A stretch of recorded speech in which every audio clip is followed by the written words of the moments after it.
Everyone, I'm Vani, Assistant Professor, Department of Computer Science from DrSNSRCAS College of Arts and Science. In the last lecture series, we have seen about what is a corpa ideal and what are the modules used in ideal and what are the data types used in corpa ideal. In this series, we are going to see what is an RMI application and how it is utilized in a client-server computing. Here, RMI stands for Remote Method Invocation. It is a mechanism that allows an object residing on one system, that is Java virtual machine, to access or invoke object running on another JVM. RMI is used to build distributed applications. It provides remote communication between Java programs. It is provided in the package called java.rmi. In an RMI application, we write two programs. A server program resides on the server and a client program resides on the client. In the server program, a remote object is created and a reference of that object is made available in the client using the registry. The client program requests remote objects on the server and tries to invoke its methods. Here is the diagrammatic representation of RMI application. Here, the client gives an information to step which stores the information and process through RRL, which it represents a remote resource locator. This remote resource locator will transport the information through transport layer. This transport layer passes through network connection to the server side transport layer.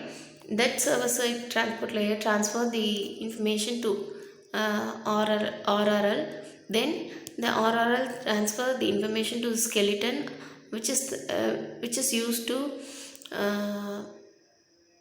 process the information from the client and stores the response information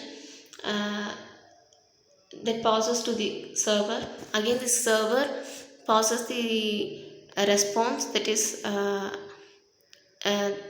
process the request given by the client as a response, and that response passes over the skeleton through RLL. Then the RLL process the information through a transport layer. The client and server side RLL which remotely access from the location, from anywhere, from a client and a server. The information is finally transferred to the client. These are the process followed in our RMI application. Here, the layers, what are the layers in the process of an RMI application? First one is transport layer. This layer connects the client and server. It manages the existing connection and also set up a new connection. A stub is a representation, also known as a proxy of a remote object at a client. It resides in the client system. It acts as a gateway for a client program. Whereas skeleton, it's an object resides over a server side. A stub communicates within the skeleton to pass request to the remote object. The RR is a remote reference layer. It is a layer which manages references made by the client to the remote object, where the information can be referred, and the information can be properly analyzed and accessed by a server from the client. The server can be analyzed from which client the request is happened, and the proper information is shared to the particular client which request for the information. Through this RRL, the client and server can be analyzed through a remote process by identifying the purpose of sharing information and purpose of getting a request and response from both client and server side. These are the following processes done in RMI application layer.